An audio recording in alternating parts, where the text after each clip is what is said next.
we are lucky to be joined by world-renowned photographer Barry MacKenzie. He is an amazing interior design commercial photographer. He has a tutorial on Pro EDU, and a few years back, Barry, you won the Real Estate Photographer of the Year award, which is many moons ago. Many moons ago. And just as importantly, he is a lover of pizza. So if you follow him on Instagram at Swizzler, you will see many posts about pizza. But Barry, thanks for joining us here. Indeed. Thanks for having me on. Absolutely. So like I said, I'm excited to have Barry on because he made the transition from doing kind of that classic residential real estate photography and moved into more commercial, like I said, interior design photography. And I think that there's a lot of questions out there about making that transition from what I'll call just real estate photography into commercial photography. And so we thought we would take some time here today and kind of talk you through that process. So Barry, maybe if you want to give folks a little bit of background on some of your work and kind of what you're up to now, and then we can dive into some of the other details. Okay. So where do I start? I guess I start back in, so I started shooting real estate back in 2011. And as Adam mentioned, 2014, I was voted by PFRE Photographer of the Year for 2014. And that was sort of the point in time where I decided to make the transition away from real estate. I felt like my work was good enough at that point in time. And I had been working to build a portfolio that I could present to designers and architects and kitchen and cabinet or kitchen and bath companies. That was always in the back of my mind, was building that portfolio. I decided, like, literally first year into shooting real estate, that the pace of it wasn't for me. I wasn't always down with doing those 3 shoots a day and then doing post until like the early hours of the morning kind of thing. So sort of as I moved through that in 2014, I just decided to shift. And then it was a bit of a slow process. I found a handful of designers to work with, and luckily they all took a chance on me because I didn't have a classic interior design portfolio. I had like some real estate shots that were kind of good enough to present, to show that I maybe had the chops with lighting and composition to move that direction. So I guess sort of after that 2014, I did a mixture of both real estate and interior design. 2015 into 2016, I actually quit cold turkey. I just stopped shooting real estate. It wasn't actually my plan. Tony Roseland and I were in Maui having beers, and I told my clients that I was going to be in Hawaii and to not reach out to me. And I was getting bombarded with emails, and I just sort of snapped. And he's like, well, you need to fire. He's like, who's your number one client? And I just told him, and he said, you need to fire that client. And that was like a $40,000 a year client. So I basically burned all the ships, and I don't recommend that, but it was either sink or swim at that point. So then 2015 till now, I've been shooting just exclusively interior design, mostly for interior designers, builders, and then kitchen and bath companies. So that's kind of like the Coles notes of my. Nice.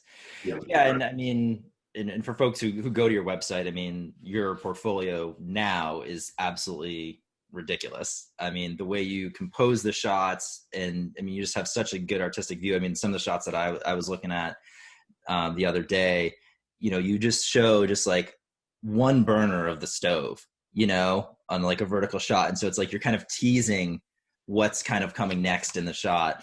And I think for folks who are coming from residential real estate, that's like a tough transition, because I feel like, especially here in the US, where I'm based, and you're based in Toronto, correct? Yeah. Just west of Toronto. So, I feel like at least here, and I got my start in residential real estate as well, and I still dabble in a little bit. I have a couple clients that I haven't yet fired. So I still am hanging on to those, but I feel like everyone's just like shoot really wide. And there's discussions about, on a crop sensor, are you shooting a 12 on a full frame? Are you shooting 14 or 16? And that works great because you want to show the whole room, because you're snapping 25, 40 shots. Like you said, you're hopefully knocking out 2 to 3 a day. And then you're just zooming into post, as and knocking it out. And so taking the time to actually make that composition it's a very big shift, I feel like, for folks. And maybe that can kind of be our first thing that we talk about here is, from a composition standpoint, making that transition from residential to that commercial interior design, that's going to be one of the big changes that you need to kind of think about.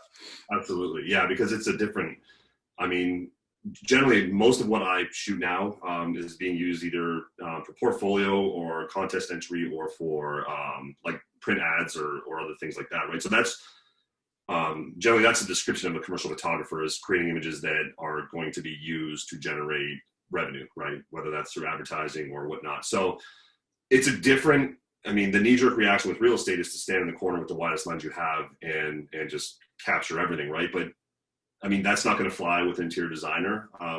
Grab any shelter magazine, House and Home or Dwell or AD. You'll notice that with the compositions for design and architecture, it's more about showing, it's like, what don't I want to show? Whereas in real estate, it's like, let's show everything. Yeah. So even in my tutorial for real estate, I talk about, backing up and zooming in, because you can just, as you mentioned with the, showing a burner of a stove, you can indicate that there's, a whole other part of a stove there and someone can fill in the blank. So I think that when you choose smarter compositions and you shoot a little tighter and you eliminate some of that noise and some of that distracting stuff that's, around the edge of the frames, it's a little counterintuitive, and it's a big shift in mindset from shooting real estate. But I think that focal length and composition and then lighting are the three things that you really need to work on if you want to break out of real estate and find designers or architects as clients, just because they'll run for the hills if you present them with a 12 mil shot that shows everything and it's all floor and all ceiling, and yeah. So that, I think that if I had one piece of advice, it would be, shoot whenever you can with the longest focal length possible. Like if I could just shoot everything at 50 on the 50 tilt shift, I would be so happy. Unfortunately, that's not realistic. So most of the stuff I shoot now is either the 24 tilt shift or the 24 with the 1.4 extender. I would say that's kind of my go-to, which, if you think 35 mils for real estate, people will be like, my clients would never do that. So I think that if you want to make the transition, you need to create a set of photos for your client and then stick around and make a handful for yourself. Try a different lighting setup, try a different focal length. And then, maybe if you set a goal for yourself that I want to have 35 shots that I can present, at the end of the year, I mean, that's only 3 a month, that's peanuts. So spend time to make a few different shots and try some, you have to experiment, and then look online with Instagram now. I mean, there's endless inspiration on there. You follow like the local projects, some of the stuff in Australia, like those guys down there are shooting some of the most amazing architecture and design. So I find myself, even before a shoot, I'll scroll through Instagram and I'm always looking for inspiration of, I never quite thought of shooting it that way or maybe lighting it that way. So, yeah, no, I mean, and I think that's a really good point. I mean, like you said, the focal length thing is such a big thing. And I think that's probably maybe, like you said, the first hurdle to kind of get over is, you're shooting at 12 or 14 or 16 when you're shooting that MLS. And then, I mean, you kind of do more of the interior design stuff. I kind of do some more of like the office spaces and hotels and stuff. And I'd say, like you said, the 24 tilt shift is pretty much my go-to 90% of the time. Then, like you said, there's the 1.4 extender, which is on there a bunch too. And pretty much the only time I'll bust out the 17 tilt shift anymore on a shoot is either a bathroom at a hotel. Because again, it's kind of similar to that residential real estate. They do want to show the whole thing, or like a small hotel room where, again, you kind of need to have that wider focal length. But, for the folks who are watching this or listening to this on iTunes, think about if you, obviously tilt shift lenses are a pretty significant investment until you're in, I would say, until you're ready to buy it, hold off, because it's such a specific piece of gear. But, if you got that 14 to 24 or Canon, the 16 to 35, or I think they also have the 1735 f4, like you said, take some time, especially if you have like some good clients that you've worked with well in the past. I mean, I'm sure some of them will let you stay in a house for an extra 20 minutes or something, half an hour, and take some more of those practice portfolio shots at 24, 35 millimeters, and, maybe bust out an extra light or something too, to kind of see how you could light it differently. Yeah, absolutely. And the thing with the tilt shift too, I mean, I resisted it for a long time because, like you said, it's a big investment. So I was like, I had the 24 to 105, I had the 17 to 40. I was like, I can pretty much cover everything. And then there's this like mysterious. People think that the tilt shift lens like this mystical thing, and a lot of people don't fully understand how to use it or what problems it solves. I think a lot of real estate shooters think that you can shoot a little bit higher, maybe shift down to eliminate some stealing, and that's like its only function. But once you fully realize the problems that you can solve using that lens, I mean, there's shots in my portfolio that it would be impossible to get without that lens.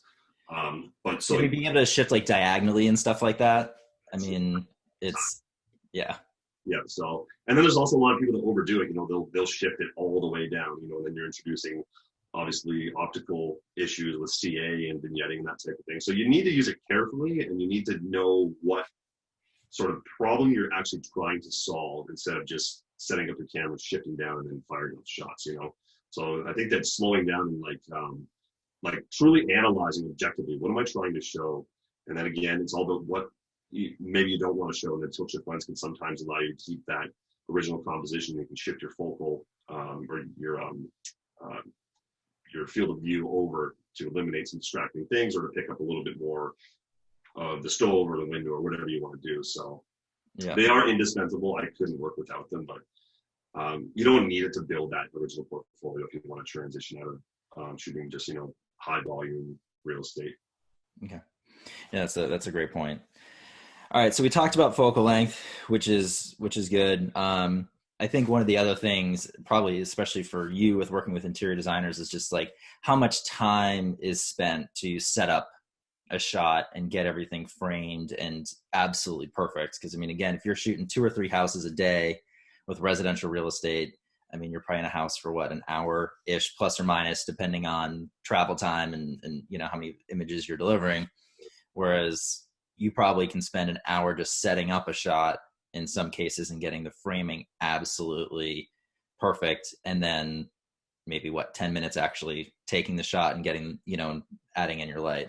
Yeah. It's literally like moving furniture it's probably like 50% moving furniture. And then like maybe it's probably like 15% photography. The other stuff is moving furniture, karate chopping pillows, like just shifting things to avoid tangents, and just there's a lot of nuances, right? And one of the things that people overlook a lot is tangents and when lines intersect. So that all comes to do with camera height. So having as you move the camera up and down, things raise and lower in the frame, and the perspectives change and things like that. So you really need to have a keen eye for those details, because it's those small, tiny things that maybe someone can't quite put their finger on. That's the stuff that makes a photo a good photo exceptional, like world class, is like just those tiny things. And it might be like moving your camera height up 3 inches and then shifting down and then moving a chair 3 inches to the left, and that literally takes a photo from like a 7 to a 10.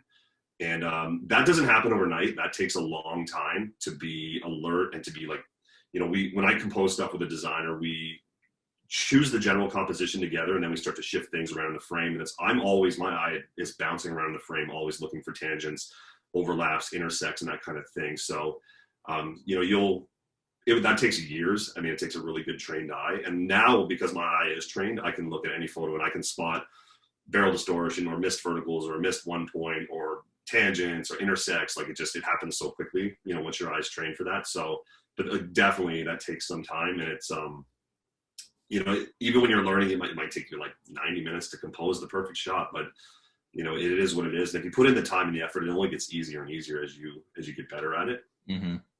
And I think that's, such a good point is, and I'm assuming you do too. Actually, I know you do. You shoot tethered. And so being able to view the image on a larger screen when you're doing these types of shots makes such a difference. Like you said, being able to see on a larger screen where those lines potentially intersect. Are you missing something? Do you need to move the chair a little bit? Do you need to raise your camera height, like you said, up a half an inch and then shift down just that little bit, so that way you can see above the counter that way there's that separation maybe between 2 countertops or something like that. And so I would say, for someone who's trying to make that transition, I think when you're doing some of those portfolio practice shots, when you're trying to build up your portfolio and spending that extra time staging and everything, I would try and shoot tethered for that, because it will give you a better idea of what your final image is going to look like versus looking at on whatever, a 2.5-inch screen on the back of your camera. Yeah. And then of course, when you're there, like the shoot that I had 2 days ago, so it was me, my assistant, there was a stylist there, and then my design client. So there was 4 of us huddled around the laptop making decisions and reviewing things. And that would be just weird if you're all just huddled around the back of the camera. Especially nowadays. Yeah. So definitely shoot tethered. And then I'm old school. Like I have Capture One on my laptop, but I just use the EOS utility that comes with Canon's camera, because I really like their live view, and it allows us to like shift things. I mean, there's a bit of latency, but you can shift things in real time. And then again, you're on that big screen, so you can spot those small nuances that make the photo great. So yeah, definitely, whether you're using Cam Ranger or a laptop, definitely try to shoot tethered if possible. Yeah. And for those practice portfolio shots, I mean, I think even just spending 10, 15, 20 minutes, if you can, whether it's a kitchen shot, bathroom shot, when you're trying to get that portfolio shot, spend that little bit of extra time to stage it even more than you would for that residential shot. Yeah. Yeah. And outside of staging and stuff. And so, dial composition, stage it, to the camera so it looks good, but also try a bunch of different lighting setups. Like what happens if you use an umbrella, or if you bounce a light, or if you shoot, direct flash, maybe with a dome or something, like when I was trying to make the switch, like I would try like raking the light super hard, and then sometimes you get happy accidents. Like there was one shot in my portfolio that I had a flash sitting beside a bed, and it wasn't diffused or anything. It was just a bare bulb speed light with the little Fresnel flap down. Yep.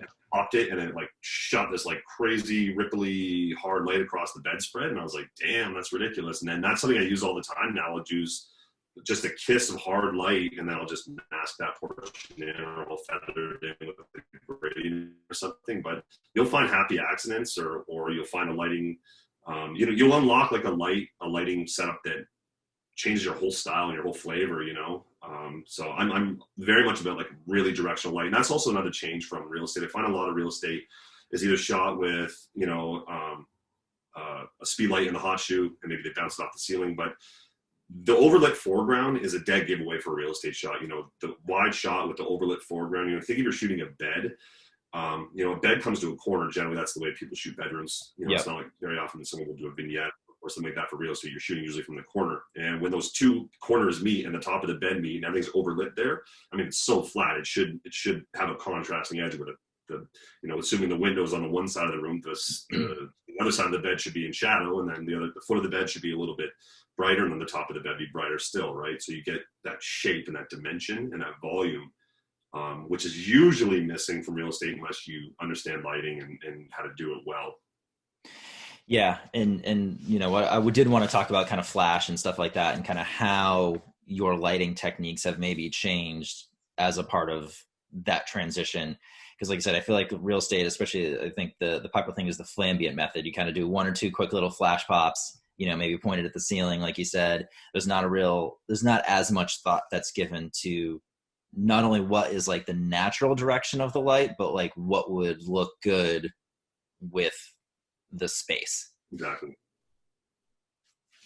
And so how has your kind of lighting changed as you kind of made that transition? Because I mean, and I've seen your Pro to You tutorial, and it kind of looks like you're just kind of doing a couple of, maybe one flash pop off the ceiling, maybe quick shoot through the umbrella, and you're, again, because you only have a couple minutes per shot, so I mean you do need to move quick. So I mean, how has then kind of like your lighting changed from kind of that quick process of maybe one or two flash pops to what you're doing now? So the fundamentals are roughly the same as what I've always done. So basically, with real estate, I never captured an ambient bracket. I would find my base exposure, and I would be exposing for the brightest thing in the room I cared about, which is usually a fixture or a window. And obviously, I'm famous for letting my windows go milky white. I don't understand the whole point of pulling views unless there's something amazing out there. I mean, you see people pulling views of like a CVS parking lot, backyard filled with like dog dog shit and kids' toys. And I don't see the point of that because in my mind, we're storytellers, right? So Yeah. That's not helping to tell a story. Shit in a parking lot is not helping to tell a good story. No. I mean, if we're telling a story, let's tell the story of the interior. And Yeah. then let's tell the story of the exterior with a different set of photos, you know? So I think that whole thing, I don't know where that started. I know it's been around since I started, you know, almost 10 years ago. It was always, the views were always pulled. And I think it's insane. I think that people should move away from it and have the windows at least a stop or two overexposed where you can still get an indication of what's out there, but it's just blows my mind. But in terms of the lighting now, fundamentally, like I said, it's the same. I give a little bit more thought to where the ambient is falling. And I actually flag more light now than, obviously there's not time on a real estate shoot to flag light, but anytime there's light behind the camera, I'll completely block it off with polyfilm or with a blackout cloth. And then I'll just always try to have the light raking in sideways to create that depth and that texture. I mean, I shoot with monolights. I still use speed lights. I still use the light on the stick for my commercial work. But I do use monolights because I'm shooting at a lower ISO and usually generally higher f-stop. So real estate, I was shooting like f7.1 to f8 at ISO 400. And then now I'm shooting around ISO 100, but f11 to f13. So speed lights lose a lot of power when, you know, you're really stopped down when you're at a lower ISO. So I use 600 watt monolights. And I have just a huge pair of umbrella. So I try to bounce whenever possible. I'm super lazy. So I don't want it to pop up a softbox or an umbrella. So anytime I can bounce, I'm doing that. But outside of that, just literally just trying to embellish the ambient. And when the ambient's not great, I'll capture an ambient bracket. And then sometimes I'll try to embellish, sort of counterintuitive. I'll use the light to embellish the shadows to create more shadow detail with like a slicing shadow cutting through something. So I just want to make something dynamic and something interesting. And I just want to make people stop when they look at an image. I don't want people to just flip through my portfolio and just, you know, willy-nilly look at stuff. Like I want people to really stop and be like, damn. So that's like my whole thing. And it's kind of funny. I was talking to my wife about the shoot that I had this week. And I was asked to capture a few shots that I wasn't super keen on, just compositionally. I was like, yeah, I don't know. So the designer and I had a little back and forth, and I was pushing back and she was pushing back. And I have this selfishness where, like, if it's not what I want, even though the client's going to be super happy, you know, she chose the composition, she's going to get exactly what she wants. So there's not going to be any blowback on me at the end if she doesn't love the shot because it was her shot. But I have this selfishness where if I can't put it in my portfolio, I don't want to spend time shooting it, lighting it, and retouching it. Because I'm like, oh, this is 90 minutes for a dog crap photo that I'll never personally. You can't post. You can't even post it on Instagram or anything. Yeah, no, I don't even want to tag when she posts it. Yeah. Yeah, and you know, I mean, looking at your images, I mean, I feel like you're right now like the king of the side light. You know, my light always, it's hard from the side. Sometimes it's around the back. I just want to come hard. Yeah. And I think that, and you mentioned how, like, if there's any light behind you now, you're just completely taking black cloth and covering it out. And I think that, you know, is a big thing for folks, again, making that transition, is light behind you just creates such a flat image. And so there's tons of different cloths out there that you can use, but, you know, get something that can block some of that light that's coming from behind the camera, because it's just going to make your image flat. Whereas light coming at the camera or from the side is going to give you such a more dynamic image with the great shadows and depth and texture that you're not going to get if you're getting this light pushing from right behind the camera. Yeah. So I recommend for blocking light, there's this stuff on Amazon they use for greenhouses. It's called polyfilm. I started using it recently. It's black on one side and white on the other side, which is super cool because it blocks 100% of light. If you're, you know, have a reflection when you're shooting the glass, you can use the black side, obviously, to kill the light and also kill reflections, but you can also use the flip side to bounce light off, or you can just go to a fabric store and ask for like clear out blackout cloth. And usually, you know, it'll be someone that had ordered drapery, and it's generally black on one side, maybe it'll be gray or purple on the other side, but as long as you have the black side, that's good stuff. It's just a little bit heavier, and gaff tape doesn't stick as well to it, but I find the polyfilm's friggin' amazing because it's lightweight, just like a heavy duty garbage bag material. Yeah. Little 2 pieces of gaff tape and that stuff stays up. Whereas the drapery stuff's a little heavier. Sometimes you use clamps or like an excessive amount of tape and then to keep it up. So those are 2 good options. But yeah, you want to always block that light coming from behind the camera. It's like a dead giveaway for like just an amateurish photo. And like you said, it just flattens it out because the shadows are all falling on the backside Yeah. what's not facing the camera. So there's no depth or texture at all.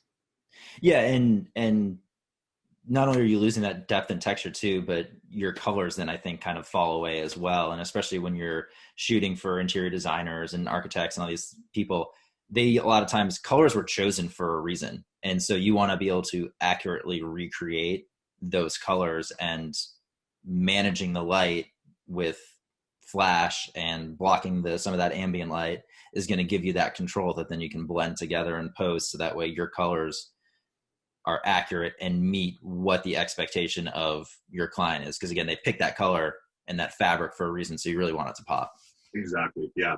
Yeah. That's another thing I didn't even think about. Like, I mean, obviously I think about it, but yeah, I mean, color is going back to real estate, like color and continuity is something I think a lot of people suffer or struggle with. Is like you look at a set of real estate photos and they should all look like they're part of a cohesive story that are all shot at the same day during the same time. You see some rooms that are like bathed in yellow color cast, and you have a living room that's got cyan or green cast. So yeah, flash is good for mitigating that stuff. But yeah, with designers and architects, like you're exactly right. Like they sometimes will pick the perfect shade of white. Like there's thousands of shades of white, right? Mm-hmm. Or even sometimes I'll request Pantone colors just so I can match them in post. You know, if there's drapery or if there's a rug or something like that, or if there's a wall color that's a Pantone, sometimes I'll get that so that I know that it's literally exactly what they want. And then are you just painting that in?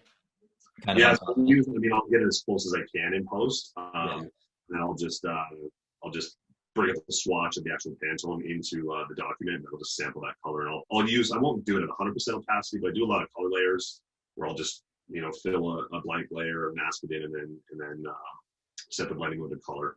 Yeah. Yeah, I mean, color, like I said, it's such a big thing, and there's so many different ways to go about it. But getting those accurate colors is key. Yeah, and I think that some people really, I don't know if it's had the way that people's eyes or brains process colors, but it's like it was a struggle for me for a long time. Like I had a color checker, I had a gray card, and I found that was causing more trouble than it was worth. So now I just kind of really just try to take a mental note of the way that the colors feel in the space. And to be honest, if you're out there and you're listening and you struggle with color or white balance and you have an iPhone, the iPhone does such a good job at capturing accurate colors. And so there was actually a retouching job I was doing a few years ago. And when I looked at the colors, I was like, there's no way that somebody would paint those walls peach. They have to be beige. And the client was like, no, those are peach walls. I'm like, no way in hell. They're beige. And I said, can you go back and get a snap with your iPhone? And then sure enough, when those iPhone shots came in, the walls were beige. And I was like, okay, well now you know what color to actually work with here. So yeah, don't be scared to pull your iPhone for scouts or for reference for color and white balance. And I do it all the time. Yeah, I was actually going to bring up the iPhone thing because it's amazing. Like, just like you said, a quick snap of it, and you can be so much farther along towards getting the right color. Yeah, because you think that your DSLR or your mirrorless would do a better job of getting the colors, but yeah, a few $1,000s in a digital camera, and you got your phone doing a better job. I don't know, the engineers at Apple, they're doing something good. some ninja craziness on the back end. So did want to go over a couple more things. I get, so you said you kind of went the cold turkey route and fired all of your old clients, which, like you said, kind of that's up to some. don't do it. So I mean, obviously getting the portfolio is key to getting new clients, but what are some other tips maybe that you have for reaching out and getting the new clients? Because you can have the portfolio, but a lot of these clients probably already have a photographer. So, and you maybe don't have the full portfolio to totally wow them. Yeah. So there's a number of things you can do now. I think that Instagram is probably one of the greatest things that ever existed for photographers. Obviously, if you search up hashtag designers in your city or whatever you search for, like Nashville designers or Los Angeles designers, whatever, you can find all the interior designers, and you can determine whether they're using a photographer or not. You can determine whether their projects even want to shoot or not. A lot of people look at my portfolio and they're like, all your stuff looks the same. And it's like, because that's what I like to shoot. I don't want to shoot grandma's bathroom. I don't want to shoot some like mahogany office space. Like I like shooting light, bright, modern stuff. So you're going to get hired to shoot what's in your portfolio. So find those designers on Instagram that are doing the stuff that makes you excited and that you'd be excited shooting. Mm-hmm. You can identify those clients, and whether they're using someone, you can even start a relationship with them on there and DM them or get them to follow you, and then they can follow along with your stories. I think the story thing on Instagram is amazing because people kind of get a glimpse behind the scenes of who you are as a person and whether they would like to work with you or not. Another thing you can do is, in the entranceways for like Home Depot, they have like usually like local design mag. You can grab those and look up all the kitchen and bath companies in there. And sometimes there's interior designers, and that's a good place to find clients. And one thing that I did do that I'll mention that changed everything for me. So I had the portfolio, so I print up these lookbooks and I do one a year. This is actually the first one I did. So I get these printed through Blurb, and basically it's just like a printed portfolio of like my best work. And I would pick like 10 to 15 clients that I want to work with, whether I found those kitchen and bath companies in that magazine or a designer on IG or found them online.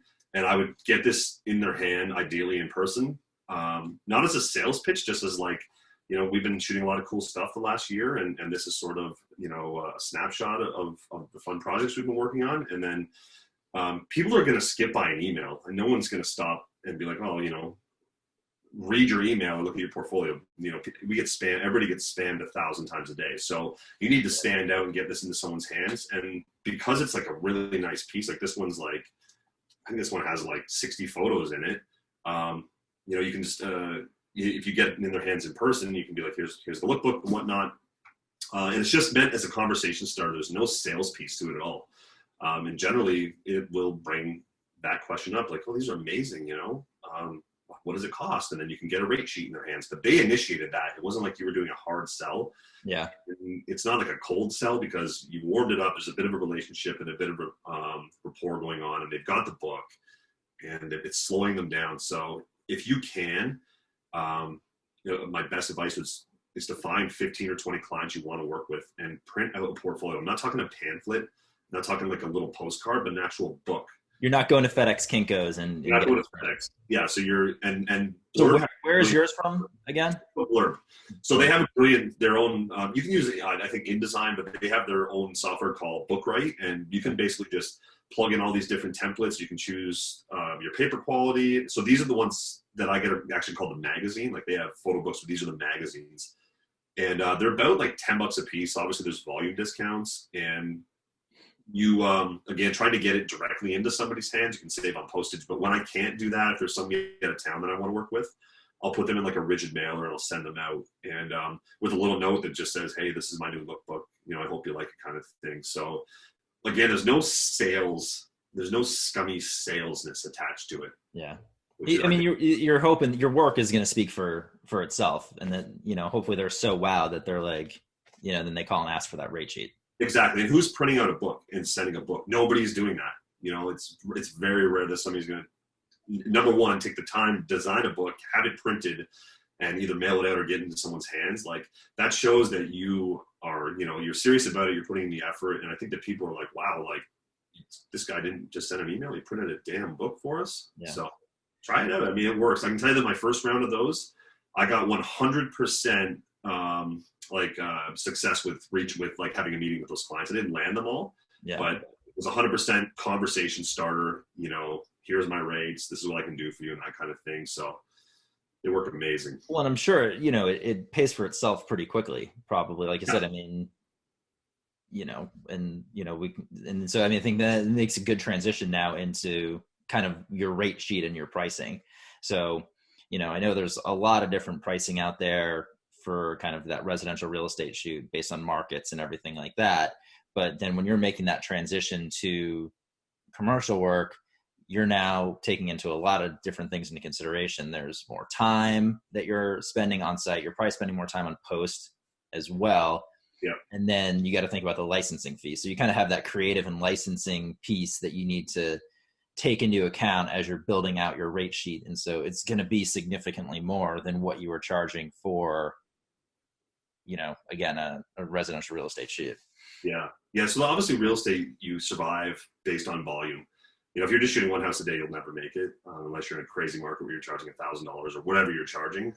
Most people are charging 150 to $300 in that range. So you need to be doing two to three a day to survive. It's not all roses shooting commercial. The stakes are higher. It's more work. There's more pressure. There's more expectations. Some days I wish I could just go back to just run and gun real estate where it's like, you shoot your three and it's such a assembly line process that you almost don't even really need to think creatively. You just go through your process. And I know that when I was, after I'd shot real estate for several years, I'd seen everything a million times. So there was no problem solving left for me, which is one of my favorite things when you walk into a house of mirrors or a house where everything's painted red, including the ceilings, and being like, how am I ever going to get a photo here? That stuff, goes away after a while, and it's a whole different set of problems. I wouldn't say problems, but challenges with commercial work. So the money is definitely better. It's like way lower volume. Like I only do 4 to 6 shoots a month. But the post turns into 4 or 5 days sometimes, depending on the project. So it's like hour for hour, dollar for dollar. At the start, you'll be surprised. You'll until you dial it in, you're going to be spending like hours on a photo to get it just right. Yeah. So it's rewarding. It's super rewarding when everybody's happy, and then you see your photos in print in a magazine, or you see them in an ad or somewhere on a billboard. Like that's really rewarding stuff, and that's what I think keeps me coming back to it. But I'd be lying if I said that it was just. It's not. It's hard. It's a lot harder than shooting real estate. It really is, and there's a lot more thought that goes into it. That doesn't sound right, but it's just. No, it is though. You have. I think you can be more creative, and you're kind of more creating art. Yeah. So I think because of that, like you said, you can charge more, but there is more work on the back end. Yeah. Because of that. Yeah. Exactly. And then you're like an average shoot for me is a full day. Like it's literally from sun up to sundown. Yeah. It's like, and I don't stop for lunch. I'm shooting for, anywhere from, depending on the season, 8 to 12 to 15 hours, to make, 15 photos in a day kind of thing. If you're doing one every half an hour, like that's not, you're working full days. So there's, it was weird. So is that your average is 15 shots in a day, or are you kind of less than that? That's a comfortable pace for me. Is 15 a day. So 15 in a day. And then do you pretty much do just like a day rate, or are you kind of doing a day plus creative and then plus editing, or how are you kind of breaking that down? I have my invoices generally have 3 line items. Okay. So I have day rate, which is basically a creative fee that has a licensing portion bundled into it. So it's basically, that's just my cost to show up and my cost to spend the day. And then again, the usage of the photos. And then I have a retouching rate. And the nice thing about that I find is, so on top of that, I have an assistant fee. So creative retouch assistant, but the per image retouching fee that I find that it keeps things very transparent, because if I'm there and I say I can shoot up to 15 photos a day, that's just sort of a ballpark, but sometimes I can do 18 or 20, and sometimes I can only do 12. But the good news is that outside of paying that creative day rate or that creative fee is that the client knows exactly what the end bill is going to be, because if I can only do 12 photos, the retouching is going to be less than if I do 19 photos. They know exactly what the number is going to be. Mm-hmm. So keeping it super easy and transparent with like minimal line items. Like I could charge like licensing and usage and creative fee and retouching, cleanup, and you have all these line items, which really confuses people. Yeah. And I don't have like I said, I don't have a separate fee for licensing. I just have it bundled in my creative fee, because a lot of people don't understand that. But in my estimate, before I do a job, I get a signed estimate, and it has all of the scope of the usage that's outlined there in terms of duration and usage. And so everything's like agreed to up front, and there's never really any surprises. unless they don't read it, right? Yeah, which happens. But I think that's a great point. Like, I mean, I feel like a lot of the residential work that happens it's kind of a lot of verbal agreement Yeah. stuff. Once you start getting into this commercial work, like having those forms and documents to say, hey, here's what I'm going to do, here's how much it's going to cost, and getting kind of that agreement up front is really important. It protects you, it protects the client, and it just helps to set that expectation so the whole shoot goes better. Yeah, the last thing anybody wants is surprises, and when you send that bill, they're like, "Whoa," they get sticker shock. Like, what happened? Mm-hmm. And another thing too, with having that creative fee and the retouching fee, and knowing exactly what it's going to cost, is that if you let's just say you charge $2,500 for a day, and that gets you 15 photos. Where do you draw the line? If the client's like, you know what, while you're here, just do a quick shot of the staircase, and can we get a shot of the ensuite in this? And then now you're up to 25 photos, and it's like, how do you bill for that at the end? You can have a conversation, but I think it just being more transparent and not having any surprises, it's worked well for me. Mm-hmm. Only because I find that they might also on the other end of that be disappointed if you can only get 13 photos, and they're like, well, I'm paying $2,500 and I only got 13, I wanted 25 or whatever. Yeah. So it's tough. You have to know your clients. And I think if you just have good, if you set, the rules up front, and, you have that working relationship where everybody knows what's expected up front and there's no surprises, it's going to make things a lot smoother. I've messed up before and pissed clients off where I sent them a final bill and they lose their shit because it's like way more than they thought. Yeah. But that takes time too. I mean, eventually you'll know your clients, and I've a lot of design clients that show up with me, and we just basically choose a composition together, and then I'm like, you ready to go? And I'm like, yep. And I just start lighting it, and they go do whatever they do on their laptop, and they don't really babysit me. But that takes a little bit of time to develop those relationships. But once you have a great relationship with a client and they trust you, it's amazing. It's like, I think Mike Kelly said this at one point in time, that like, they don't even look at the invoice. They love the process of the actual day when you're shooting. And then when they get that email or that file transfer with all the images, and they're just super pumped about the project, they don't even really care about what it costs, Yeah. I mean, I think you touched on two good things. I think for the pricing standpoint, keep it simple. It makes it easier for everybody. Like my invoices are 3 line items. It keeps it super simple. Yeah. Like there's no questions. And also, like, a lot of times, like, sometimes if someone just like shoots you a note, sometimes like the first person to respond is the person to get the job. And if you have this whole confusing rate sheet with all these crazy licensing things, they're just going to move on because it's too confusing. So I think keeping all of your fees and licensing stuff as simple as possible is going to help you land jobs. Yeah, absolutely. I think the other thing that you said is kind of the working relationship, and you'd mentioned Instagram earlier for like the behind the scenes stuff. Yeah. Sometimes you're going to get hired because someone thinks that you're going to be easy to work with, or they're going to keep working with you, even if maybe you're not, quote unquote, the best.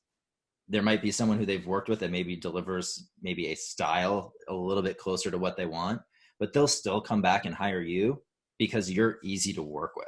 Totally. And that's like such a big thing is, you got to be professional, but being easygoing and easy to work with is so much of the game. Yeah. Yeah. And then if the work's there, if your work is good, I mean, you'll be fine. Yeah. Yeah. I mean, I know a photographer for me with, again, once you have that relationship and and you can deliver what you promise, that's the thing. You got to be able to do what you say you can do. Yeah. But yeah, once you have that relationship, I mean, I'm not worried about my clients getting poached at all, because I nurture the relationships and I do what I say I can do. So yeah, that's the formula. It's not really that complicated. Yeah. So I guess one other thing, so we touched on it a little bit from an editing standpoint. Like you said, I mean, you could spend days now editing photos, whereas with real estate, you're probably not, like you said, you're turning them in either next day or maybe the day after that. I mean, it's usually 24, 48, 1 or 2 business day turnaround. So, I mean, learning kind of some of that process and techniques is obviously something that takes time.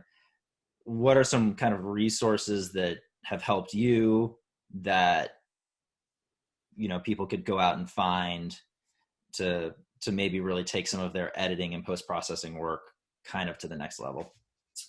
Great question. So when I was developing my style, there wasn't a ton out there that applied directly to architecture and design photography. I mean, Mike Kelly had stuff with f-stoppers, and then of course now there's Tony's tutorial with Pro EDU that I did all the retouching in, and then there's my tutorial as well, and there's some stuff on YouTube. So for me, developing the process is like, I want to have full control over every part of the image. So I literally path everything out. I cut paths for an entire image. I will cut out all the couches, all the blinds, the ceilings, the floors. I cut everything out. And learning how to use the pen tool effectively that was the most revolutionary thing that ever happened to my photography, only because once you are able to have everything in the image isolated, you can change any aspect of it. You can change the brightness and contrast, or you can slap a curves layer or a levels adjustment on it. You can change the color of it. You can apply different blending modes to it. And it just, you know, you can, if I have a couch that maybe I didn't nail the lighting on, like I can isolate areas of that couch using the pen tool, and I can literally recreate highlights and shadows in a very isolated way. So I think that anybody listening, the pen tool is the scariest thing in the world, and it's not very intuitive. It's people don't understand what happens when you're pulling on the handles and what happens to the Bezier curves and whatnot. But my honest to God, if you can learn how to use that pen tool, it's the most life-changing thing in the history of the world. Obviously, getting great captures is you know, that's super important, because without great captures, you know, it's just gonna be a nightmare to put stuff together. In terms of blending exposures and that kind of thing, I don't use luminosity masks. I just drag gradients, and I'll capture a series of ambient brackets and a series of lit shots that I'll try different, you know, modifiers or bouncing light in a different spot.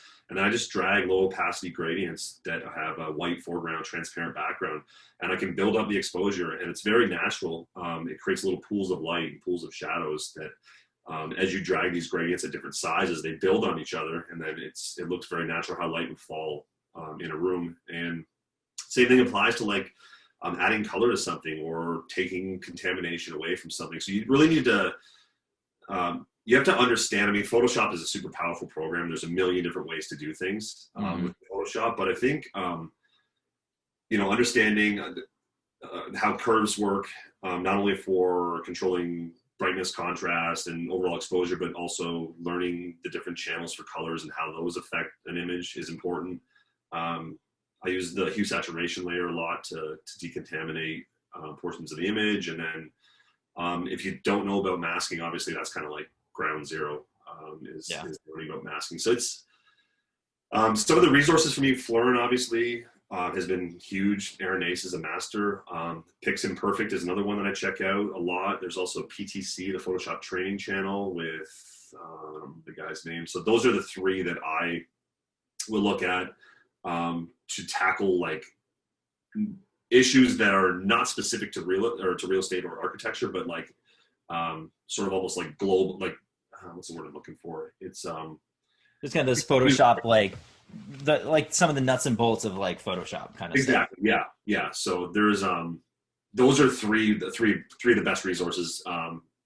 Free resources, I know Florin has stuff that you have to pay for, some of the pro tutorials, but those three are amazing. Obviously the Pro EDU stuff's incredible. And outside of like, I mean, there's some stuff on YouTube. I don't know if I would really trust a lot of the stuff on YouTube outside of, I can't think of anybody on YouTube who's doing stuff specific to interior design or architecture that's good that I've seen, that I would take advice from. So, you know, go to Pix Imperfect and learn about how to deal with color contamination for portraits and apply those techniques to architecture. It's the same thing, right? We're just working with pixels here. So yeah. Absolutely. Yeah, those are good resources for sure. Pix Imperfect, that guy's amazing. I mean, yeah. He's awesome. Yeah. He explains things so well. Like he breaks it down really, really clearly. Yeah, he's awesome. Cool, man. Well, anything else that you want to kind of share, go over that you kind of think would be good for folks to know as they, like I said, kind of think about making that transition? Yeah, I mean, we could go on forever. I realize that. Yeah, I think we covered all of it. I think that just to summarize, you need to retrain your mind and start to shoot differently. Again, even if you're shooting real estate and your intention isn't to move over to interior design or architecture and you want to stay in that lane, like you can still separate yourself from the competition by, again, back up and zoom in, and you can still get the same composition as that one where you're backed into the corner, except it compresses things and it makes it feel more natural. You get that wide angle distortion where a couch now looks like it's 30 feet long. And it's kind of sliding off the edge of the frame too. Yeah. If you just back up and zoom in, you can still achieve the same overall framing, but the perspective and everything gets pushed back to where it should be. So, and then that might sort of open up some, some ideas where you're like, okay, and then you might have a little bit more interest in trying to shoot a vignette or a design shot for a portfolio. So build that portfolio. Don't shoot so wide. Don't rip window views of the CVS parking lot. Print a book. Find the clients. Get the book in their hands, and have your rate sheet and your estimate and all that stuff agreed to, up front, and build that relationship, and you'll be fine. It's exciting work. It's fun work. It's challenging. It's rewarding. The money's great, and it's like you got to put your thinking cap on, which is cool. As soon as that stuff went away in real estate, I was kind of like, it almost felt like an assembly line, Yeah. And I'm like, there's ways. If I'm going to work on an assembly line, I'll just go work at GM, where there's less stress. Yeah. So, and that's the thing. Like I said, I mean, I think you're really going from kind of taking something and trying to sell, a house, to creating a piece of art on, when you're doing this commercial work. And so, like I said, there's a lot more thought into it. And so even though it takes more time and it might be a little bit harder work, it's more rewarding because you created this piece of art. Yeah. Yeah. And then if you do a good job, I mean, it stands the test of time. There's stuff in my portfolio that I shot like 9 years ago. Like some of the earliest design stuff I did, I wouldn't say 9 years ago, maybe like 2013 when I was trying to build that portfolio. I have a handful of shots in there that I shot back then that I look at them, I'm like, yeah, those can still be in my portfolio. So, if you do a great shot, it's timeless, as long as the design is sort of still current with what's happening in the world, then, it's fun. I love it. It's a really good time. Awesome. Well, cool. Well, thanks for taking the time to chat with us today. Appreciate it. Thanks for having me. And where can everyone find your work? You can find me on the web at Barry Mac, that's MACK, photo.com, barrymackphoto.com. And then I'm on Instagram. My handle is Swizzler, which is SWIZZZLER or ZZLER for. And yeah, where in the world you're from. Yeah. No, and you are an awesome follow on Instagram. You get some good fun stuff going there on the stories. So in addition to obviously seeing the amazing content on the main page. So yeah. Cool. All right. Well, thank you, Barry, for coming today and sharing your knowledge and expertise. I appreciate it. And hopefully everyone who's listening and watching will.